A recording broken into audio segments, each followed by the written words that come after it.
NCIB ನ್ಯೂಸ್ಗೆ ಸ್ವಾಗತ. ಓದುತ್ತಿರುವವರು ಶಿಲ್ಪಾ ಕೃಷ್ಣಮೂರ್ತಿ. ಬಿಜಿಎಸ್ ಶಾಲೆಯಲ್ಲಿ ಅಕ್ಷರಾಭ್ಯಾಸ ಹಾಗೂ ಪರಿಸರ ದಿನಾಚರಣೆ.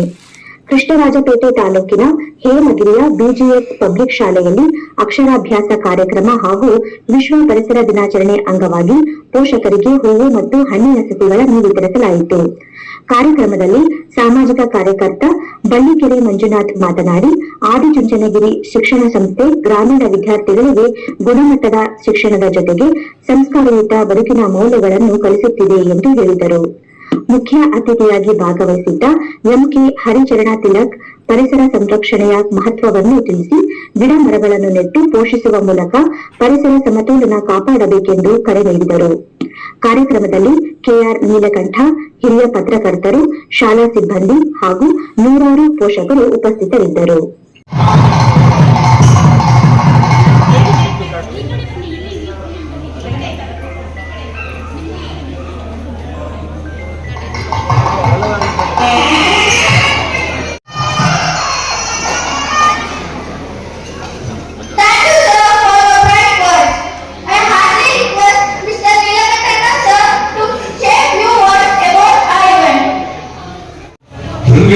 ಶಾರದಾಂಬೆಯ ಸನ್ನಿಧಿಯಲ್ಲಿ ಆರಂಭವಾದಂತಹ ಈ ಒಂದು ಕಾರ್ಯಕ್ರಮ ಇವತ್ತು ನಮ್ಮ ರಾಜ್ಯದಲ್ಲಿ ಏನಾದರೂ ಸಂಸ್ಕೃತಿ ಮತ್ತು ಪರಂಪರೆಯನ್ನ ಮಕ್ಕಳಿಗೆ ನೈತಿಕ ಶಿಕ್ಷಣವನ್ನು ನೀಡ್ತಾ ಇರ್ತಕ್ಕಂಥ ಶಿಕ್ಷಣ ಸಂಸ್ಥೆಗಳು ಯಾವುದಾದ್ರೂ ಇದ್ರೆ ಅದು ಬಿಜಿಎಸ್ ಸಮೂಹ ಶಿಕ್ಷಣ ಸಂಸ್ಥೆಗಳು ಅಂತ ನಾವು ಬಹಳ ಅಭಿಮಾನದಿಂದ ಹೆಮ್ಮೆಯಿಂದ ಹೇಳಬೇಕಾಗ್ತದೆ. ನಮ್ಮ ಡಾಕ್ಟರ್ ಜೆ ರಾಮಕೃಷ್ಣ ಇವರು ನಮ್ಮ ಬಿಜಿಎಸ್ ಶಾಲೆಗಳಲ್ಲಿ ಈ ಅಕ್ಷರಾಭ್ಯಾಸ ಕಾರ್ಯಕ್ರಮವನ್ನು ಆಯೋಜನೆ ಮಾಡೋದ್ರ ಮೂಲಕ ನಮ್ಮ ಮಕ್ಕಳಲ್ಲಿ ಬಾಲ್ಯದಿಂದಲೇ ಉತ್ತಮವಾದ ಸಂಸ್ಕಾರವನ್ನು ನೀಡೋದ್ರ ಜೊತೆಗೆ ತಂದೆ ತಾಯಿಗಳನ್ನ, ಗುರು ಹಿರಿಯರನ್ನ ನಮ್ಮ ಮಕ್ಕಳು ಗೌರವಿಸಬೇಕು. ಅವರು ಬಾಲ್ಯದಿಂದಲೇ ಒಳ್ಳೆಯ ಸಂಸ್ಕಾರವನ್ನು ಬೆಳೆಸಿಕೊಂಡು ಮುಂದೆ ಭವಿಷ್ಯದ ಉಜ್ವಲವಾದ ಪ್ರತಿಭೆಗಳಾಗಿ ಹೊರಹೊಮ್ಮಬೇಕು ಅನ್ನುವಂತ ಕಾಳಜಿಯನ್ನು ಇಟ್ಕೊಂಡು ಈ ಅಕ್ಷರಾಭ್ಯಾಸ ಕಾರ್ಯಕ್ರಮವನ್ನ ಏರ್ಪಾಡು ಮಾಡಿದ್ದಾರೆ.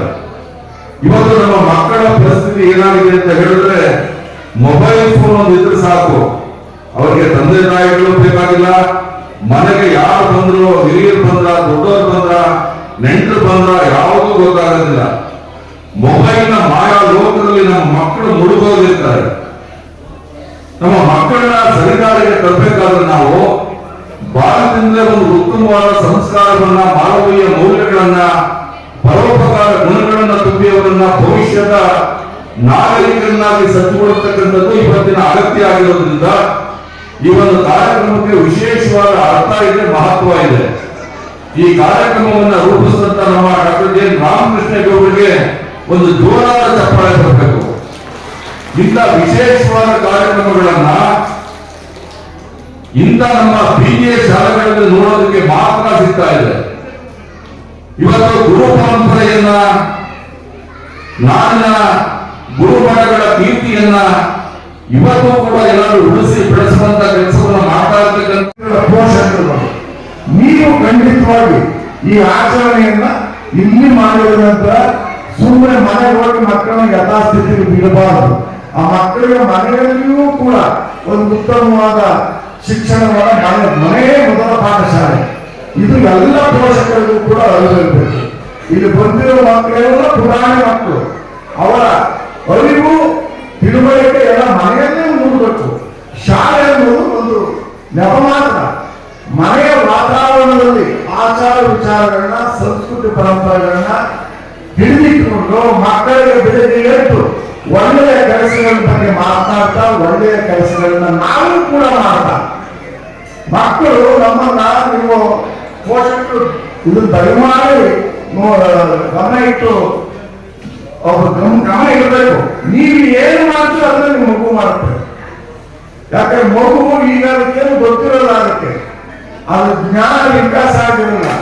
ತಂದೆ ತಾಯಿ ಮಾಡೋದೇ ಸರಿ ಅಂತ ಅಂದ್ಬಿಟ್ಟು ಅನುಸರಿಸುವಂತ ವಯಸ್ಸು. ಹಾಗಾಗಿ ತಂದೆ ತಾಯಿಗಳು ಕೂಡ ಈ ಶಿಕ್ಷಣ ಸಂಸ್ಥೆಯಲ್ಲಿ ಏನು ನೈತಿಕ ಮೌಲ್ಯಗಳನ್ನ ಹೇಳ್ಕೊಡ್ತಾರೆ, ಅದ್ರ ಜೊತೆ ನೀವು ಕೂಡ ಆ ಮಕ್ಕಳಿಗೆ ನೈತಿಕ ಮೌಲ್ಯಗಳನ್ನ ತುಂಬುವ ಕೆಲಸ ಮಾಡಿದ್ರೆ ನಾಳೆ ನಿಮ್ಮ ಬದುಕು, ಏನು ನಿಮ್ಮ ಮಕ್ಕಳ ಭವಿಷ್ಯ ಸುಂದರವಾಗುತ್ತೆ. ಆಗ ನೀವು ಸಮಾಜದಲ್ಲಿ 4 ಜನ ಬಗ್ಗೆ ಹೆಮ್ಮೆಯಿಂದ ತಲೆ ಎತ್ತಿ ನಿಲ್ಬಹುದು. ಉದ್ಯೋಗಕ್ಕೋಸ್ಕರ ಓದುವುದು ಒಂದು ಕಡೆಯಾದರೆ ಈ ದೇಶದ ಸುರಕ್ಷತೆಗೆ, ಈ ದೇಶದ ಉತ್ತಮ ನಾಗರಿಕನಾಗುವವರೆಗೆ ಸಾಗಲು ಕೂಡ ಇಂಥ ನೈತಿಕ ಶಿಕ್ಷಣವು ಬಹಳ ಉಪಯುಕ್ತವಾಗ್ತವೆ. ಈ ನಿಟ್ಟಿನಲ್ಲಿ ನಮ್ಮ ಪರಮಪೂಜ್ಯ ಬದಲಾವಣೆಯ ಡಾಕ್ಟರ್ ಬಾಲಗಂಗಾಧರನಾಥ ಸ್ವಾಮಿಗಳ ಆಶೀರ್ವಾದ ಸದಾ ನಿಮ್ಮ ಮೇಲಿರಲಿ. ಪ್ರಸ್ತುತ ಪೀಠಾಧ್ಯಕ್ಷರಾಗಿರ್ತಕ್ಕಂಥ ಶ್ರೀ ಶ್ರೀ ನಿರ್ಮಲಾನಂದ ಸ್ವಾಮಿಗಳು ಸದಾ ನಿಮಗೆ ಪ್ರೇರಣಾ ಶಕ್ತಿಯಾಗಿರಲಿ ಅಂತ ಕೇಳಿಕೊಂಡು ನಾನು 2 ಮಾತನ್ನು ರೂಪಿಸುವಂತಹ ಅಕ್ಷರಾಭ್ಯಾಸ ಕಾರ್ಯಕ್ರಮದಲ್ಲಿ ಪಾಲ್ಗೊಂಡಿರ್ತಕ್ಕಂತಹ ನಮ್ಮ ಸ್ನೇಹಿತರು, ಮಾಧ್ಯಮ ಅಕಾಡೆಮಿ ಪ್ರಶಸ್ತಿ ಪುರಸ್ಕೃತರು ಆಗಿರ್ತಕ್ಕಂತಹ ನೀಲಕಂಠ ಅವರೇ, ನಮ್ಮ ತಾಲೂಕಿನ ಕನ್ನಡ ಸಾಹಿತ್ಯ ಪರಿಷತ್ತಿನ ಮಾಜಿ ಅಧ್ಯಕ್ಷರು, ಹಿರಿಯ ವರದಿಗಾರರು, ನಮ್ಮ ಆತ್ಮೀಯ ಗೆಳೆಯರಾದ ಹರಿಚರಣ್ ತಿಲಕ್ ಅವರೇ, ರಾಜ್ಯ ಕಾರ್ಯನಿರತ ಪತ್ರಕರ್ತರ ಸಂಘದ ಅಧ್ಯಕ್ಷರಾದ ಲೋಕೇಶ್ ಅವರೇ, ಸಹೋದರ ಸಾಯಿ ಕುಮಾರ್ ಅವರೇ, ಜಲೀಲ್ ಅವರೇ, ಈ ಸಂಸ್ಥೆಯ ಮುಖ್ಯಸ್ಥರಾದ ಪುನೀತ್ ಅವರೇ ಹಾಗೂ ಎಲ್ಲ ಶಿಕ್ಷಕ ಬಂಧುಗಳೇ, ಪೋಷಕ ಬಂಧುಗಳೇ, ಮಕ್ಕಳೇ, ನೀವೀಗ ಯಾರು ಕೂಡ ನಮ್ಮ ಮಾತನ್ನ ಕೇಳುವಷ್ಟು ಬಿಡುವು ಖಂಡಿತ ಇಲ್ಲ. ಯಾಕೆ ನಿಮ್ಮ ಆಲೋಚನೆ ಎಲ್ಲ ಖಂಡಿತ ಮಕ್ಕಳ ವಿದ್ಯಾಭ್ಯಾಸ ಹೇಗೆ ನಡೀಬೇಕು ಅನ್ನೋದ್ರ ಬಗ್ಗೆ ಇರ್ತದೆ. ಒಂದಂತೂ ಹೇಳೋಲ್ಲ, ಯಾವ ಶಿಕ್ಷಣ ಸಂಸ್ಥೆ ಮಕ್ಕಳಿಗೆ ನೈತಿಕ ಶಿಕ್ಷಣವನ್ನ, ಸಂಸ್ಕಾರಯುತ ಶಿಕ್ಷಣವನ್ನ, ದೇಶದ ಭವಿಷ್ಯಕ್ಕೆ ಹೊಡಿತಾಗುವಂತಹ ಶಿಕ್ಷಣವನ್ನ ನೀಡುತ್ತೋ ಆ ಸಂಸ್ಥೆಯಲ್ಲಿ ಓದುವ ಮಕ್ಕಳು ಮುಂದೆ ಸತ್ಪ್ರಜೆಗಳಾಗಿ ರೂಪಿಟ್ಟು ಬರ್ತಾರೆ. ನಮ್ಮ ಈ ಸಂಸ್ಥೆಯ ಮಹಾನ್ ಗೌರವಾನ್ವಿತ ಕಾರ್ಯದರ್ಶಿಗಳಾದ ನಮ್ಮ ಡಾಕ್ಟರ್ JN ರಾಮಕೃಷ್ಣಯ್ಯನವರು ಪ್ರತಿ ಹಂತದಲ್ಲಿಯೂ ಕೂಡ ಎಲ್ಲಿಯೂ ಕೂಡ ಲೋಪವಾಗುವಂತೆ ಭಾರತೀಯ ಸಂಸ್ಕೃತಿಗೆ ಸಂಬಂಧಿಸಿದ ಎಲ್ಲ ಆಚಾರ ವಿಚಾರಗಳನ್ನು ಕೂಡ ಧರ್ಮಾತೀತವಾಗಿ ಬೋಧಿಸುವ ಕೆಲಸವನ್ನು ಮಾಡ್ತಾ ಇದ್ದಾರೆ, ಹೇಳುವ ಕೆಲಸವನ್ನು ಮಾಡ್ತಾ ಇದ್ದಾರೆ. ನೋಡಿ, ಇಲ್ಲಿ ಮಕ್ಕಳಿಗೆ ನಾವು ಹೇಳುವುದು ಅನುವಾದ ಇರಬಹುದು, ಮಕ್ಕಳಿಗೆ ಇನ್ನು ವಯಸ್ಸು ಚಿಕ್ಕರು, ಅವರ ಆಟ ಆದಿಚುಂಚನಗಿರಿ ಮಹಾಸಂಸ್ಥಾನ ಮಠ, ಇಲ್ಲಿ ಜಾತಿ ಇಲ್ಲ, ಧರ್ಮ ಇಲ್ಲ, ಎಲ್ಲರನ್ನೂ ಕೂಡ ಸಮಾನವಾಗಿ ಕಾಣ್ತಾ, ಸಮಾನವಾಗಿ ಗೌರವಿಸ್ತಾ, ನಮ್ಮ ಸಂಸ್ಕೃತಿ ಮತ್ತು ಪರಂಪರೆ ಬಗ್ಗೆ ಅವರಿಗೆ ತಿಳುವಳಿಕೆಯ ಅರಿವಿನ ಜಾಗೃತಿಯನ್ನು ಮೂಡಿಸ್ತಾ ಶ್ರೀಮಠದ ಎಲ್ಲ ಸೇವಾ ಕಾರ್ಯಗಳು ಪ್ರಸ್ತುತ ನಿರ್ಮಲಾನಂದನಾಥ ಸ್ವಾಮೀಜಿ ಅವರ ನೇತೃತ್ವದಲ್ಲಿ ನಡೀತಾ ಇದ್ದಾವೆ. ನಿಮ್ಗೆಲ್ಲ ತಿಳಿದಿರಬಹುದು, ಮೊನ್ನೆ ರಾಷ್ಟ್ರಪತಿಗಳು, ಉಪರಾಷ್ಟ್ರಪತಿಗಳು, ಪ್ರಧಾನಮಂತ್ರಿಗಳೆಲ್ಲರೂ ಕೂಡ ಆದಿಚುಂಚನಗಿರಿ ಮಠಕ್ಕೆ ಬಂದು ಹೋಗಿದ್ದಾರೆ. ಅಂತ ಶ್ರೇಷ್ಠವಾದ ಹಿರಿಮೆಯನ್ನ, ಗರಿಮೆಯನ್ನ, ಭೈರವೈಕ್ಯ ಡಾಕ್ಟರ್ ಬಾಲಗಂಗಾಧರನಾಥ ಮಹಾಸ್ವಾಮೀಜಿಯವರು ಇಲ್ಲಿ ಉಳಿಸಿ ಬೆಳೆಸಿ ಅವರ ಆತ್ಮ ಇವತ್ತು ಕೂಡ ಗ್ರಾಮೀಣ ಪ್ರದೇಶದ ಬಡ ಮಕ್ಕಳ ಬಗ್ಗೆ ಚಿಂತನೆ ಮಾಡ್ತಾ ಅವರಿಗೆ ಪ್ರೇರಕದಾಯಕ ಶಕ್ತಿಯಾಗಿ ಹೊರಹೊಮ್ತಾ ಇದೆ. ಹಾಗಾಗಿ ನಾವು ಪೋಷಕರು ನಮ್ಮ ಮಕ್ಕಳನ್ನ ಯಾಂತ್ರಿಕ ಜೀವನವನ್ನು ಮಾಡುವಂತ ಮಕ್ಕಳನ್ನಾಗಿ ಮಾಡದೆ ಅವರಿಗೆ ನಮ್ಮ ಗ್ರಾಮೀಣ ಪ್ರದೇಶದ ನಿಜವಾದ ಕಷ್ಟ ಸುಖಗಳು ಗೊತ್ತಾಗಬೇಕು. ತಂದೆ ತಾಯಿಗಳು, ಗುರು ಹಿರಿಯರ ಬಗ್ಗೆ ಅವರಿಗೆ ವಿಶೇಷವಾದ ಅಭಿಮಾನ ಬರಬೇಕು, ಗೌರವ ಬರಬೇಕು.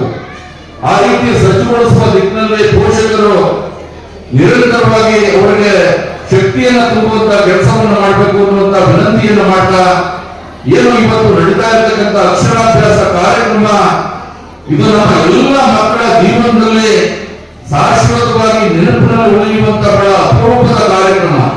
ಹಾಗಾಗಿ ನಾವೆಲ್ಲರೂ ಕೂಡ ನಮ್ಮ ಸಂಸ್ಕೃತಿಯನ್ನ, ಪರಂಪರೆಯನ್ನ, ನಮ್ಮ ಸನಾತನ ಧರ್ಮವನ್ನ, ನಮ್ಮ ಭಾರತೀಯ ಸಂಸ್ಕೃತಿಯನ್ನ ಉಳಿಸಿ ಬೆಳೆಸುವಂತ ಕೆಲಸವನ್ನ ನಾವೆಲ್ಲರೂ ಕೂಡ ಪ್ರಾಮಾಣಿಕವಾಗಿ ಮಾಡೋಣ ಅಂತ ಹೇಳ್ತಾ, ಏನು ನಾವು ನಮ್ಮ ಮಕ್ಕಳಿಗೆ ಶಿಕ್ಷಣವನ್ನ ಕೊಡ್ತಾ ಇದ್ವಿ, ಶಿಕ್ಷಣದ ಶಕ್ತಿಯಿಂದ ಮಾತ್ರ ನಾವು ಸಾಮಾಜಿಕ ಅಸಮಾನತೆಯನ್ನು ಒಳಗೊಳಿಸಿ ಜಾತಿ ಮತ ಬಂಧಗಳಿಂದ ಮುಕ್ತವಾಗಿರುವಂತಹ ಸಮ ಸಮಾಜವನ್ನ ನಿರ್ಮಾಣ ಮಾಡೋದಕ್ಕೆ ಸಾಧ್ಯ ಇದೆ ಅಂತಕ್ಕಂಥ ಸಂದೇಶವನ್ನ BGS ಶಿಕ್ಷಣ ಸಂಸ್ಥೆ ಇವತ್ತು ಸಮಾಜಕ್ಕೆ ನೀಡ್ತಾ ಇದೆ. ನಮ್ಮ KR ತಾಲೂಕಿನ ಅರುಣಕುಮಾರಿ ಮುದ್ದೇಶ್ ಗೌಡ ದಂಪತಿಗಳ ಪುತ್ರ ಮುದ್ದೇಶ್ ಗೌಡ ಅವರು IAS ಅನ್ನು ಪಾಸ್ ಮಾಡಿದ್ದಾರೆ. ಮಾಡಿದ್ದು ಗ್ರಾಮೀಣ ಪ್ರದೇಶದ ಶಾಲೆಗಳಲ್ಲಿ. ಹಾಗಾಗಿ ನಾವು ಕೂಡ ನಮ್ಮ ಮಕ್ಕಳನ್ನ ಶಿಕ್ಷಣದ ಜ್ಞಾನದ ಬೆಳಕಿನ ಶಕ್ತಿಯನ್ನ ಕೊಡಿಸಿ ಅವರು ಸಾಧನೆಯನ್ನು ಮಾಡೋದಕ್ಕೆ ಅವಕಾಶವನ್ನು ಮಾಡಿಕೊಡೋಣ ಅಂತ ವಿನಂತಿಯನ್ನ ಮಾಡಿದ ಈ ಒಂದು ಕಾರ್ಯಕ್ರಮ ಸಂಪುತ್ರ ಬೆಳಕರೆ ಮಂಜುನಾಥ್ ಅವರೇ, ಮುಂದೆ ಮಾತಾಡಲಿಕ್ಕೆ ನನ್ನ ನಂತರ ಸಿದ್ಧತೆಯನ್ನು ಮಾಡಿಕೊಳ್ತಾ ಇರತಕ್ಕಂಥ ಮತ್ತೊಬ್ಬರು ಸಂಗೀತ ಅವರೇ, ಯುವಮಿತ್ರ ಲೋಕೇಶ್ ಅವರೇ, ಸಮೀರ್ ಅವರೇ, ಸಾಯಿಕುಮಾರ್ ಅವರೇ, ಈ ಶಿಕ್ಷಣ ಸಮಿತಿ ಅಧ್ಯಾಪಕರೇ, ಪೋಷಕ ರೈತರು. ಬಹುಶಃ ಈಗಾಗಲೇ ಬಳೆಕೆರೆ ಮಂಜುನಾಥ್ ಅವರು ಮಾತಾಡ್ತಾ ಮೌಲ್ಯಯುತ ಮಾತುಗಳನ್ನ ಮಾಡಿದ್ದಾರೆ. ಯಾಕಂದ್ರೆ ಈ ಕಾರ್ಯಕ್ರಮದ ಮೂಲ ಆಶಯನೇ ಸಂಸ್ಕಾರ ಶಿಕ್ಷಣವನ್ನ ಕೊಡತಕ್ಕಂಥದ್ದು. ಯಾಕೆಂದ್ರೆ ಹಿಂದೆ ನಾವೆಲ್ಲ ಓದುವಾಗ ಈ ತರದ ಅಕ್ಷರಾಭ್ಯಾಸ ಪದ್ಧತಿಗಳು ಇರಲಿಲ್ಲ. ಈಗ ಹೊಸ ಆಲೋಚನೆ ಮೊದಲು ಶೃಂಗೇರಿಯಲ್ಲಿ ಇದು ಪ್ರಾರಂಭ ಆಗ್ತು.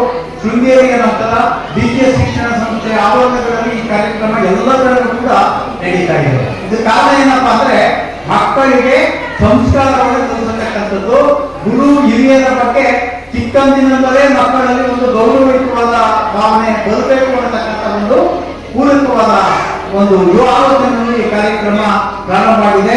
ಈಗಾಗಲೇ ಹೇಳಿದಂತೆ ಸಂಸ್ಕಾರದಿಂದ ಇರತಕ್ಕಂತಹ ಶಿಕ್ಷಣ ಯಾವತ್ತೂ ಕೂಡ ಕುಟುಂಬಕ್ಕೂ ಹೊರೆ, ದೇಶಕ್ಕೂ ಕೂಡ ಹೊರೆ. ಯಾವ ದೇಶದಲ್ಲಿ ಏನಾದ್ರೂ ಎಷ್ಟೇ ದುಡ್ಡು ಇರ್ಬೋದು, ಆ ದೇಶದ ಯುವ ಶಕ್ತಿ ಮೌಲ್ಯವನ್ನು ಕಳ್ಕೊಂಡಿದ್ರೆ, ಸಂಸ್ಕಾರವನ್ನು ಕಳ್ಕೊಂಡಿದ್ರೆ ಅಂತ ದೇಶಕ್ಕೆ ಯಾವುದೇ ರೀತಿಯಲ್ಲೂ ಕೂಡ ಭವಿಷ್ಯ ಇರೋದಿಲ್ಲ. ಈ ನಿಟ್ಟಿನಲ್ಲಿ ಒಂದು ಸಾಂಪ್ರದಾಯಿಕ ಶಿಕ್ಷಣ ಪದ್ಧತಿ ಮತ್ತೆ ಆಧುನಿಕ ಶಿಕ್ಷಣ ಪದ್ಧತಿ ಎರಡನ್ನೂ ಕೂಡ ಸಂಯೋಜಿಸಿ ಇಲ್ಲಿ ನಮ್ಮ ಡಾಕ್ಟರ್ ಕೆ ರಾಮಕೃಷ್ಣೇಗೌಡರ ನೇತೃತ್ವದಲ್ಲಿ BGS ಶಿಕ್ಷಣ ಸಂಸ್ಥೆ ತನ್ನ ಕಾರ್ಯ ಚಟುವಟಿಕೆಗಳನ್ನ ಮಾಡ್ತಾ ಇದೆ. ಬಳೆಕೆರೆ ಮಂಜುನಾಥ್ ಅವರು ಹೇಳಿದಂಗೆ ನಮ್ಮ ಭೈರವತ್ಯ ಡಾಕ್ಟರ್ ಬಾಲಗಂಗಾಧರನಾಥ ಸ್ವಾಮೀಜಿಯವರು ಅದಕ್ಕೆ ಪೂರಕವಾದ ಒಂದು ವಾತಾವರಣವನ್ನು ಸೃಷ್ಟಿ ಮಾಡಿಕೊಂಡಿದ್ದಾರೆ.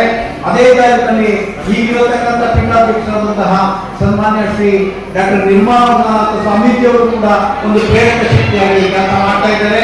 ಈ ಕಾರ್ಯ ಚಟುವಟಿಕೆಗಳು ನಿರಂತರವಾಗಿರಲಿ ಅಂತ ಆಶಿಸಿ ಮಕ್ಕಳಿಗೆ ಉತ್ತಮ ಭವಿಷ್ಯ ಸಿಕ್ಕಲಿ ಅಂತೇಳಿ ನಾನು ಕೂಡ ಈ ಸಂದರ್ಭದಲ್ಲಿ ನಿಮ್ಮೆಲ್ಲರ